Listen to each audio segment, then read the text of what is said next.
Bonjour chers téléspectateurs, bienvenue à ce numéro de la revue des Grandes Unes sur Equinox Télévision, la revue des Grandes Unes avec nos invités que nous retrouvons dans un instant. Mais avant de les retrouver, revisitons les principales unes des différentes publications parues ce matin et démarrons avec la nouvelle expression. La nouvelle expression donc qui titre sur ce scandale survenu à la CRTV, la télévision nationale, avec ce titre donc humiliation en série CRTV. Cyril Sambaka, vice-président de l'Union de l'UDC, a été débarqué du plateau de la télévision d'État sans explication devant l'impuissance du présentateur Aimé Robert Bina. Au cours de la même émission, Garga Amanadi, le fameux chasseur de baleines, a expulsé la journaliste Cathy Toulou comme une malpropre. Le journal La Nouvelle Expression consacre un dossier à cette actualité aux pages 4 et 5 avec donc Cyril Sambaka censuré, lui qui était déjà passé par la case maquillage et qui se trouvait sur le plateau pour l'entame de cette émission spéciale dédiée à l'avant présidentiel et qui a été tout simplement appelé donc dans le bureau du directeur général de la CRTV pour que son écart de ce plateau lui soit signifié, alors que de l'autre côté, Garga Aman Adi, qui était sur le même plateau, a affiché toute sa misogynie, un comportement barbare d'une autre époque, tel que nous le rapporte la Nouvelle Expression, qui propose aussi dans ses colonnes ce matin, notamment à la page 5, des réactions qui fustigent cette attitude des responsables de la télévision nationale, notamment Jean Lambernon qui parle de ces journalistes aux ordres, ou encore le syndicat national de l'audiovisuel du Cameroun qui fustige le comportement de Garga Amanadi, pourtant candidat à l'élection présidentielle au Cameroun, lui qui a obligé une journaliste à quitter le plateau. Un syndicat national de l'audiovisuel du Cameroun qui présente cet agissement, qui fait savoir que cet agissement constitue donc une atteinte grave à l'image personnelle, de marque et de prestige de la journaliste et du journalisme au Cameroun. Le journal qui nous parle aussi de transhumance politique avec le Social Democratic Front qui réagit à la démission de Célestin Djamène. Le parti de John Froundi répond à son ancien secrétaire national aux droits de l'homme et conseiller municipal à la mairie de Douala 1er, Célestin Djamène, qui a claqué la porte du Social Democratic Front pour rallier le MRC de Maurice Kamto. Il sera d'ailleurs officiellement présenté ce jour sous les nouvelles couleurs de son nouveau parti politique. Ce sera du côté de Yaoundé. Et puis Fongo Tongo, quand les sécessionnistes tâtent le terrain, c'est le premier village de l'Ouest Cameroun dans la Ménois qu'il tente d'investir. Malgré la vigilance et les réactions des forces de l'ordre, le journal qui, nous restant sur la crise anglophone, nous fait savoir, nous parle de cette contre-campagne des sécessionnistes et le nord-ouest et le sud-ouest qui s'enlisent dans une violence qui devrait influencer la mobilisation des électeurs à l'occasion de la présidentielle prévue dans 2 mois. Info Matin parle de crise anglophone tout aussi à sa grande une.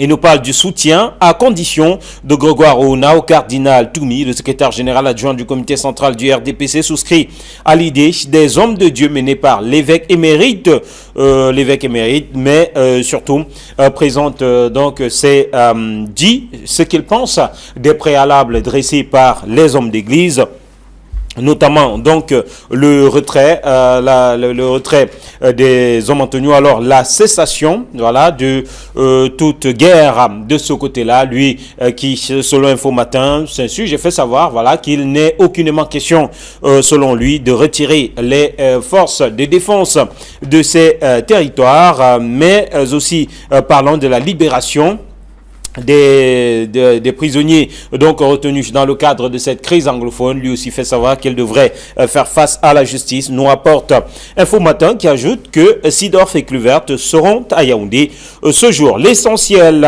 s'intéresse ce matin à la présidentielle et présente les 9 candidats. Les 9 qui sont au scanner. Il y aura match, nous dit Info Matin dans ses colonnes. N'est pas candidat qui veut mais qui peut.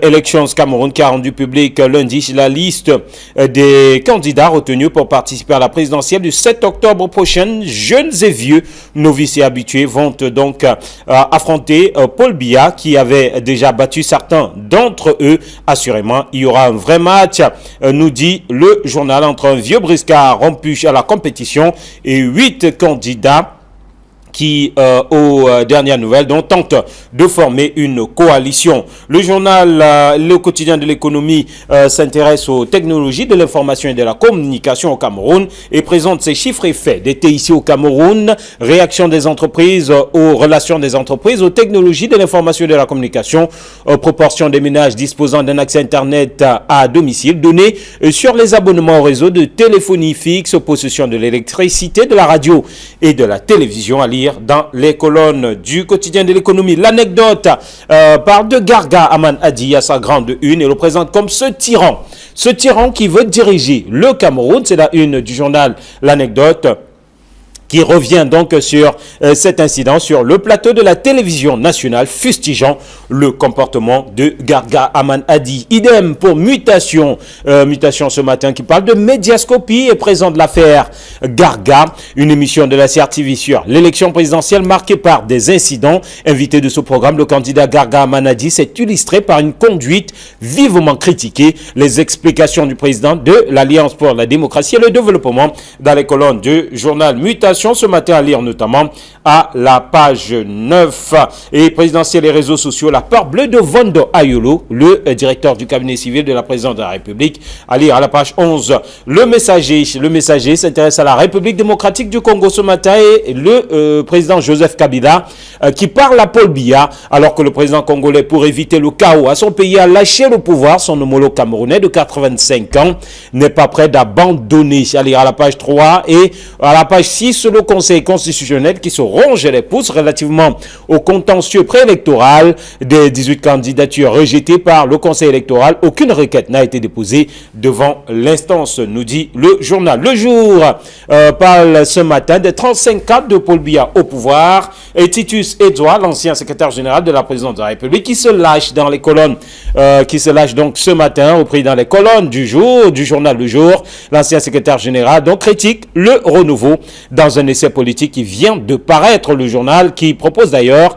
quelques extraits de cet essai politique de Titus Edouard. Et puis on sort avec Émergence, qui parle de la présidentielle et comment Paul Biya veut neutraliser la stratégie de conquête de pouvoir par l'opposition. Une délégation de Facebook séjourne au Cameroun pour aider le gouvernement à supprimer sur les réseaux sociaux toute information qualifiée de fausse nouvelle par les pouvoirs publics. La gestion des résultats de l'élection au cœur des enjeux. Une coupure d'Internet n'est pas à exclure, nous dit le journal, qui parle aussi de cette nouvelle vidéo d'exécution extrajudiciaire qui fait polémique et rage sur les réseaux sociaux. Voilà qui nous permet de sortir et de retrouver nos invités sur ce plateau, les invités du jeudi. Camille Nélé, bonjour et bon jeudi. Bonjour Eric Martial Jomo, bonjour téléspectateurs de Kinox Télévision, bonjour Guillaume Fonga. Vous avez bravé la pluie. Ah, je vous dis pas, une pluie, c'est les cordes qui sont tombées sur la ville de ce matin avec la pluie, surtout quand elle est importante. Bonjour les embouteillages. Allez, en anglais ça se dit It's raining cats and dogs. Good morning, bonjour à vous Guillaume Fonga. Good morning, Eric Martial Jomo, bonjour aux nombreux téléspectateurs qui, j'aime à le dire, à chaque jour prennent du plaisir à regarder les unes qualitatives qui paraissent chez nous au Cameroun. Vous l'avez dû remarquer ce matin, on a dû braver la pluie pour être là. Je suis très inquiet quand je sais que la CAN que nous souhaitons de tous nos voeux va être organisée en saison des pluies. Là, nous sommes déjà en août. Hein. La CAN, c'est juin, juillet. Il pleut. En juin, juillet, il pleut. Donc, je me demande techniquement, avec tout ce qu'il y a comme intempéries, comme difficulté à circuler dans la ville, avec toutes les délégations qui vont devoir être présents au Cameroun pendant cette période, notamment Douala et Bafoussam, où il n'y a presque pas de route, ça va être compliqué à gérer et cette situation devrait sonner le glas et interpeller nos dirigeants sur l'effort qui reste encore à faire par rapport à l'échéance à venir que le renouveau peut-être laissera aux Camerounais avant de partir. Allez, tout sera prêt le jour 10. L'assurance n'est pas de moi. Allez messieurs, démarrons avec cette information qui revient à la une de plusieurs journaux. Cette humiliation ou ce scandale au niveau de la CRTV relativement à une émission liée à la présidentielle. Voilà, des journaux qui s'y intéressent ce matin. La Nouvelle Expression parle d'humiliation en série. Le journal L'Anecdote présente le tyran qui veut diriger le Cameroun. Parlant de Garga Aman Adi, mutation Communication, présente l'affaire Garga, et revient donc sur ce fait à scandale, le comportement de ce candidat à l'élection présidentielle, mais aussi des responsables de la télévision nationale. Quelle appréciation est-ce que vous faites de tous ces faits survenus autour d'une émission? Appréciation des faits, non, moi je dirais tout simplement que les faits parlent d'eux-mêmes. Les Camerounais ont vécu en direct cette émission, où l'on a vu au finish le ministre Famenne Ndongo, encore, quel est le besoin d'envoyer un ministre à la télévision nationale dans une période de pré-campagne pour aller parler du RDPC? Quelle idée. Le ministre est secrétaire à la communication. Il est secrétaire à la communication, mais ça peut se comprendre. Non, il y a plein de communicants expérimentés pour que ce soit lui-même le secrétaire à la communication et ministre de l'enseignement supérieur qui viennent d'ailleurs mener un débat aussi saumâtre, parce qu'il faut le dire, le débat qui a été entre Gargaman et lui n'était pas de la plus grande qualité. Mais alors, quand on voit un ministre venir se plater sur un plateau, face à lui un ancien ministre, et on avait bien prévu, il ne fallait pas que ce soit une histoire de ministre et de ministre. Le présentateur de l'émission avait prévu Cyril Sambaka, qui est vice-président. Qui a été éconduit. Vice-président de vice-président de l'UDC, donc vice-président d'un parti retenu pour l'élection présidentielle, et que après être passé au maquillage, le directeur général lui-même l'appelle et lui disent à M. Cyril Sambaka, non, je suis désolé, je suis obligé de vous enlever. Alors la faute revient à qui? Au représentateur de l'émission, à M. Ndongo, ou alors un système qui ne veut pas de débat, qui ne veut pas qu'il y ait une véritable contradiction et confrontation d'idées à cette période où les gens doivent s'exprimer et où le public doit être édifié. Alors, les choses n'en sont pas restées là. On a vu l'ex-ministre Garga Amanadji virer carrément du plateau la journaliste Cathy Toulou Elanga. Vous voyez donc que nous sommes dans une situation où les impairs s'accumulent, aussi bien au niveau de la télévision d'État, qui est une télévision à capitaux publics. C'est nous tous qui cotisons notre argent pour que cette télé marche. Et vous voyez un aspirant à la présidence de la République. Imaginez que M. Adam Ndamdjoya soit élu président de la République. Vous imaginez ce que ça va faire? Non, moi je pense que... non, je dis non. Relativement à ce qui s'est passé exactement. Oui. Monsieur Gargaman, vous voyez, toute la presse elle-même se manifeste ce matin par une véritable levée de bouclier. Même les journaux soupçonnés d'être les plus proches du pouvoir, notamment l'anecdote. Telle l'anecdote n'a pas eu froid aux yeux pour le présenter c'est-à-dire que de façon assourdissante, c'est comme un tyran. Parce que M. Gargaman, pour ceux qui ne le connaissent pas, est connu quand même pour son caractère assez rêche, assez dur. Mais cette fois-là, il a carrément dépassé les bornes. Alors que certains journaux notent d'ailleurs le fait que lui aussi est géniteur d'une fille qui est journaliste. Ce qui pousse en tout cas dans cette levée de bouclier, ce sont des éléments qui sont mis ensemble pour fustiger, critiquer, pour dire non, plus jamais ça. Voilà, à M. Garga Aman a dit, lecture de ces faits, Hervé Fongan, finalement, gros coup pour la télévision nationale relativement à tout cela, le même jour, sur le même plateau, la même émission. Vous voulez dire une grosse bourde pour la télévision nationale? Un gros couac. Enfin, un gros couac si vous désirez, si vous souhaitez. Non, en fait, moi j'ai envie de dire que cette attitude ubuesque de Garga Amanadji est totalement surréaliste et inacceptable pour un candidat à la présidentielle, parce que là il vient de se tirer une balle dans le pied. Il a réussi, pas seulement dans le pied. Il a réussi à se tirer une balle. Il a réussi à tirer une balle, si vous voulez, en plein cœur, en se mettant à dos et la fois toute la gêne féminine et l'ensemble de la presse. Donc pour un candidat à la présidentielle, c'est même à s'interroger s'il est vraiment sérieux dans son attitude à briguer la magistrature suprême, ou alors il n'est pas simplement là pour jouer les troubles faits. Parce que quelqu'un qui est sérieux dans cette envie, dans ce désir de briguer la magistrature suprême, je veux dire, il y a des choses que même par élégance, pour être politiquement correct, qui ne commettrait pas sur un plateau de télé. Mais par contre, contrairement à ce qu'on pense, moi je suis plutôt à l'aise avec ce qui se passe, parce que cette attitude aujourd'hui démontre en réalité ce qui s'est toujours passé à la CRTV avant l'ère de la démocratisation des canaux de l'information. Si vous écoutez si vous prenez les récits médiatiques d'il y a 10-15 ans, c'est le type d'attitude qui se passait régulièrement, mais qui n'était pas suffisamment relayé dans le plan national et international. Moi, j'ai eu plein d'anecdotes racontées par Jean-Jacques Ekindi à l'époque d'expression politique et autres, qui, quand le ministre Konchouk était encore ministre de la communication, ce type de censure de l'information était même encore plus brutal.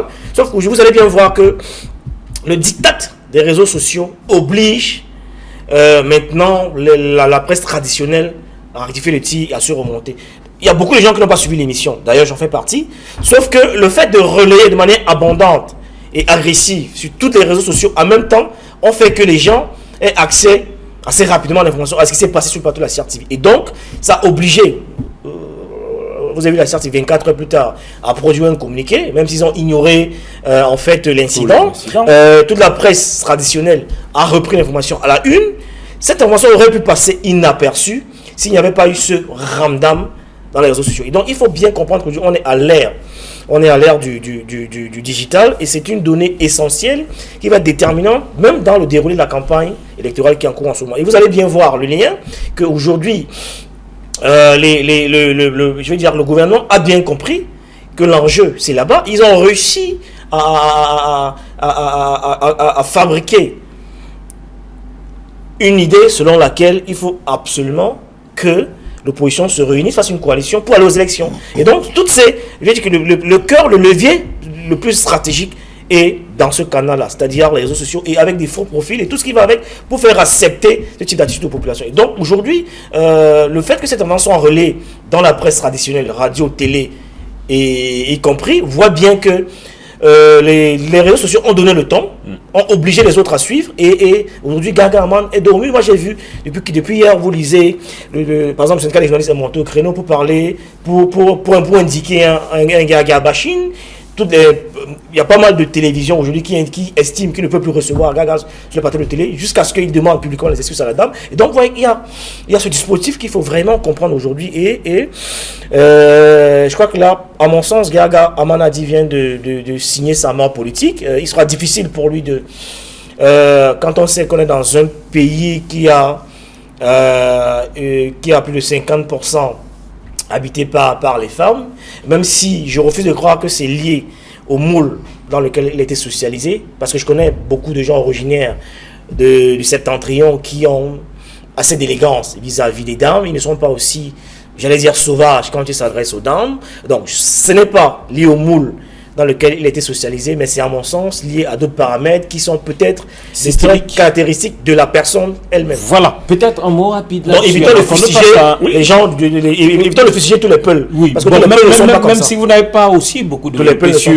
sur la responsabilité à ce niveau de la télévision nationale. Oui, mais justement, Guy Réfon vient d'évoquer un sujet assez important, le rôle assez fort des réseaux sociaux et surtout la peur du gouvernement de ces réseaux sociaux. Mais il y a certainement un fait que vous avez certainement dû relever, c'est que actuellement au Cameroun est arrivé M. Max Zuckerberg, le PDG même de Facebook. À la une de Émergence, le quotidien. Le PDG de Facebook qui dit comment Paul Biya veut neutraliser la stratégie de la conquête du pouvoir par l'opposition, parlant voilà d'un certain nombre de choses qui pourraient être faites au niveau de Facebook. Et au niveau de Facebook, justement, le problème c'est que la visite aurait pu être une visite de travail, une visite technique, mais seulement c'est dit clairement que c'est pour que Facebook puisse non seulement contrecarrer le Facebook, mais surtout lessiver, essorer un certain nombre d'informations. Ce qui pourrait, selon le gouvernement,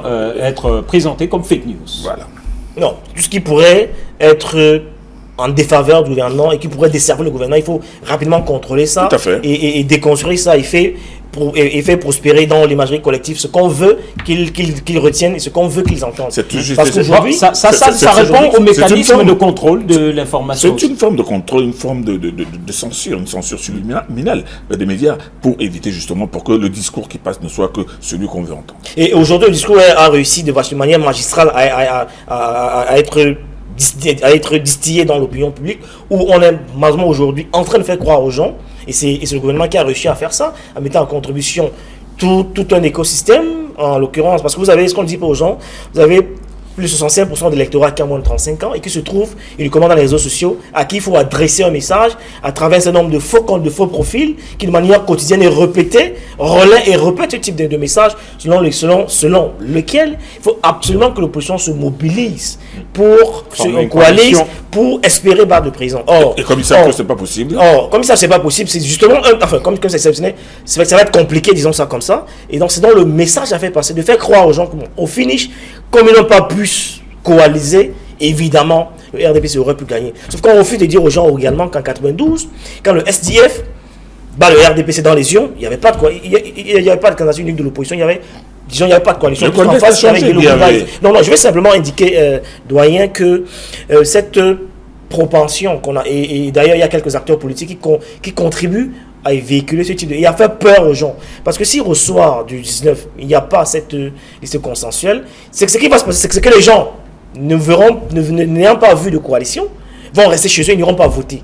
Or, ce n'est pas le souhait, ce n'est pas ce que nous voulons, parce qu'il faut dire aux gens que c'est possible d'inverser le rapport de force en allant aux unes et rappeler de manière claire et forte les avancées qu'il y a eu dans le processus électoral. On est passé, vous vous souvenez très bien, on a eu des urnes transparentes qu'on n'avait pas, on est passé à la biométrie, le fichier électoral a été toiletté. Donc il y a un nombre d'avancées qui ne sont pas homéopathiques, qu'il faut prendre en compte et des avancées qui peuvent... J'allais dire que les citoyens prennent leurs responsabilités, inverser le rapport des forces et faire bouger les lignes, et le pouvoir en est fortement conscient. Caminez l'essentiel ce matin présente les 9 candidats qui passent au scanner donc dans les colonnes de ce journal et surtout dit qu'il y aura match. Le journal pense le savoir entre un vieux briscard habitué à ce type de compétition, voilà, et des nouveaux, des néophytes ou alors quelques-uns d'entre eux qui ont déjà eu à l'affronter par le passé. Et c'est une bonne chose que la presse présente effectivement les portraits de ceux qui peuvent se présenter, qui déjà sont acceptés à se tenir sur le starting block. Mais moi, ce que j'aurais fait si j'étais dans la presse écrite, j'aurais plutôt présenté le profil de ceux qui sont sortis. Et pourquoi ils sont sortis parce que hier soir, j'ai vu Guillaume Fongon sur le plateau de l'Equinox Soir avec deux débatteurs très très intéressants.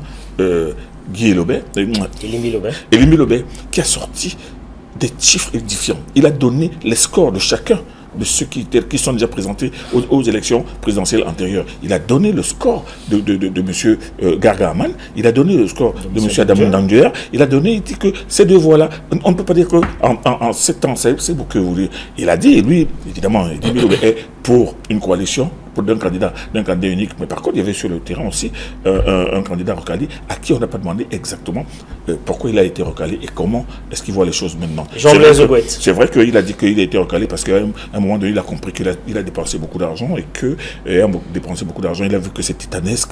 Il a un peu essoufflé à demi-mots. Mais par contre, moi des entretiens que j'ai eu avec lui, c'est que vraiment il était vraiment prêt à en découdre. Il y en a d'autres qui, tout simplement, dont le dossier n'était tout simplement pas complet, mais il savait très bien qu'en le déposant, on va les recaler. Bon, regardez par exemple le dossier de Mme Abiba de l'UPC, qui savait très bien, après l'interdiction du MINAT, qu'elle n'avait plus qualité à représenter le RDPC. Le choix du MINAT. Oui. Moi, je pense que la mesure du MINAT est une mesure conservatoire. C'est une mesure conservatoire pour éviter justement ce genre de choses. Parce qu'elle, pendant qu'elle est en train de dire que nous, l'UPC, nous faisons ceci, de l'autre côté, monsieur... On n'aura pas dit que nous, l'UPC. Moi, je pense que c'est pour éviter ce genre de cacophonie. Donc, ce que je dis aujourd'hui, c'est que ces journaux ont bien fait de présenter le profil de tous ces candidats, mais nous attendons qu'on nous présente le profil de ceux qui ont été recalés et pourquoi ils ont été recalés, surtout pourquoi. Voilà. Et relativement à cette présidentielle, la nouvelle expression nous parle de la contre-campagne des sécessionnistes, le nord-ouest et le sud-ouest qui s'enlisent malheureusement dans la violence et ce qui devrait influencer, nous dit le journal, la mobilisation des électeurs à l'occasion de la présidentielle prévue dans 2 mois, tout simplement, des sécessionnistes, voilà, qui seront ou qui démontrent clairement, en tout cas dans les colonnes de la nouvelle expression, qui sont contre cette élection. Oui, je veux dire que ce n'est pas un secret de dire que dans cette région-là, leur vœu c'est de paralyser le système, qu'il n'y ait pas élection présidentielle et qu'on n'y aille pas et que le pays, te rend le pays ingouvernable. C'est essentiellement ce qu'ils essaient de faire depuis plusieurs mois déjà et Et le gouvernement jusqu'ici ne rassure pas et ne demande pas sa capacité à pouvoir contrôler la situation et de ramener la sérénité.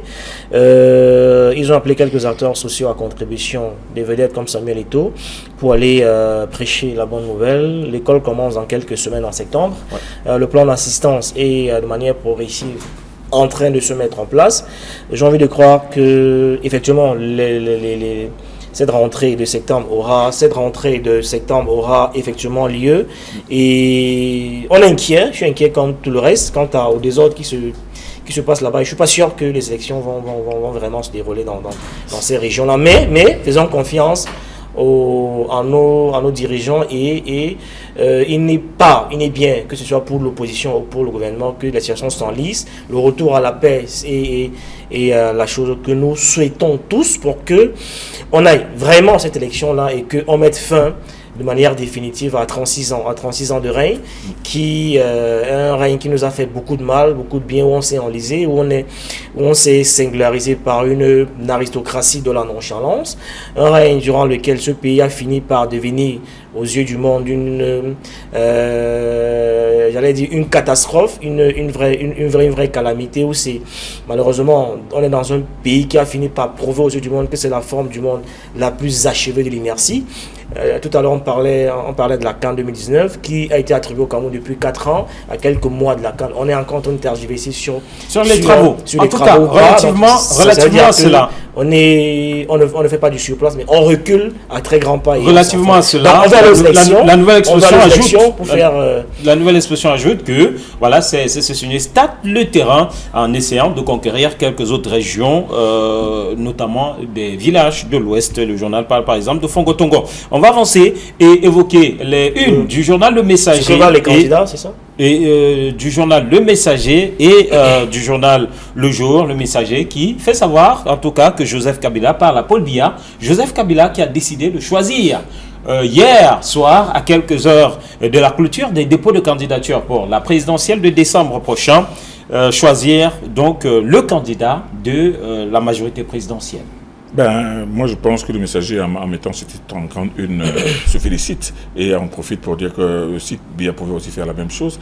Mais moi, je persiste à penser que Kabila n'avait pas le choix. Il avait le couteau sur la gorge depuis 2016, quand son mandat s'est terminé. Et c'est même un scandale qu'il soit maintenu encore pendant 2 ans avant de consentir in extremis à ne pas se présenter. De nombreuses sanctions aussi. De nombreuses sanctions. Mais moi, ce que moi je dis, c'est que ne crions que les gens ne crient pas victoire trop tôt et qu'ils ne s'enthousiasment pas trop tôt. Parce que Kabila peut décider de devenir une sorte de Poutine. C'est-à-dire qu'il met un homme de son régime, il le place, il gagne, et dès qu'il gagne, Kabila devient son premier ministre, et Kabila continue à avoir la haute main sur les affaires du pays, parce que ce scénario aussi est envisageable. On n'invente pas le fil à couper le beurre. Kabila peut faire ce que Poutine a fait, mais ce qui est important, et ce qui justifie certainement le titre du Messager, c'est que le Messager se demande pourquoi est-ce que le président Paul Biya, à 86 ans sonné, s'entête toujours à vouloir se maintenir au pouvoir, alors que beaucoup de gens s'attendaient à ce qu'il parte, à ce qu'il laisse ses affaires. Il est vrai que certaines langues, surtout dans le RDP, s'estiment qu'il n'y a que lui pour continuer. Il ne pouvait pas laisser le pays dans la débandade, dans la guerre, dans ceci. Donc, qu'on lui donne encore 7 ans pour essayer de faire ce qu'en 36 ans, il a eu de la peine à faire. Mais toujours est-il qu'aujourd'hui, qu'on ne compare pas Kabila à Biya. Biya, c'est Biya, Kabila, c'est Kabila. La réalité du Congo n'est pas celle du Cameroun et vice-versa. Cependant, cette sortie surprise, parce que elle a surpris beaucoup de gens, de Kabila qui était fort attendu, cache peut-être le désir pour Kabila de devenir une sorte de Poutine. Attendons de voir cette une, Joseph Kabila qui parle à Paul Biya, et Le Jour qui nous parle des 35 ans de Paul Biya au pouvoir, et Titus Edouard qui se lâche à travers un essai qui a été publié. Oui, disons que je suis un de ceux qui... je suis un peu surpris, parce que la vérité, quand Titus Edouard était en prison, il était très prolixe, très actif. Et son silence à la sortie de prison m'a un peu surpris, parce que la vérité, vous savez qu'il annonçait beaucoup de ramdam, qu'il aspirait à la magistrature suprême, il voulait il voulait gouverner au Cameroun et tout ça. Depuis qu'il est sorti de prison, j'ai l'impression que le sujet est remis au calendrier grec. Maintenant, il parle beaucoup plus d'autres choses. On ne sait pas ce qui s'est passé entre-temps. Il aurait pu être un des acteurs qui aurait permis d'apporter la contradiction et d'animer l'espace public. Mais il continue, même de manière distante, animer l'espace. Mais moi, je suis de ceux qui pensaient qu'il devait continuer à tenir le même langage une fois qu'il est sorti de prison. Mais il s'est plutôt refroidi à sa sortie de prison. Et ce qui m'embête un peu. Je voulais simplement revenir rapidement en une phrase sur Kabila qui parle à Paul Biya. Mais il ne parle pas qu'à Paul Biya, il parle au Camerounais, et il parle à l'opposition, il parle au gouvernement. Il faut quand même remarquer que celui qui remplace Kabila, Emmanuel Ramazani. C'est le secrétaire permanent du parti.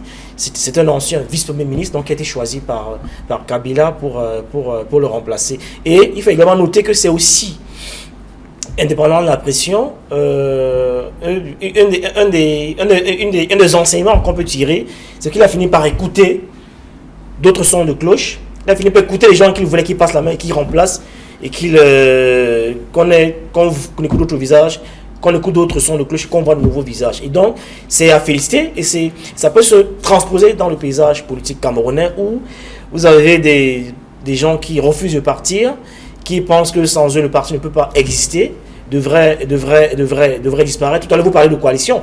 Je veux simplement rappeler une phrase que, de manière naturelle, ce sont les rivières qui vont vers la mer et non le contraire. Moi, j'étais le premier, je ne suis obligé de dire ça, surpris de remarquer que, par exemple, que le chairman John Fundi a réussi à écouter les gens et à passer la main à Joshua Oshi, qui va être le candidat du SGV présidentiel. Pour moi, ce n'est pas banal, c'est un signal fort. Et quand on sait, je parle des chiffres que tout le monde connaît, quand on sait que ce parti vaut 315 communes et est le plus représentatif dans toute l'étendue du territoire, de manière naturelle, on peut très bien comprendre après le RDPC. Oui, après, évidemment, le RDPC, de manière naturelle, on peut comprendre que les autres rivières iraient naturellement vers la mer. Et donc, Kabila parle aux Camerounais pour que les gens comprennent qu'à un moment donné, il faut pas être autiste, il faut écouter, passer la main pour que le peuple puisse savoir quelle est la bonne décision à prendre et fasse des choix, j'allais dire, utiles. Merci Guervé. Oui, je voulais dire un mot sur Edouard Titus aujourd'hui qui écrit un livre, mais il faut le lire. Il faut savoir ce qu'il y a là-dedans. Parce que vous savez très bien qu'après 17 ans de prison, à sa sortie de prison, la première chose qu'il a faite, c'est d'aller récupérer sa carte du RDPC. Donc, on ne sait pas si c'est un écrit laudateur, mais Dieu est-il que pour... Le journal nous fait savoir qu'il se lâche, donc critique le renouveau à 35 ans de gestion. Merci à vous, Camille. Merci à vous, chers téléspectateurs. Rendez-vous pris pour demain pour un autre numéro. Au revoir.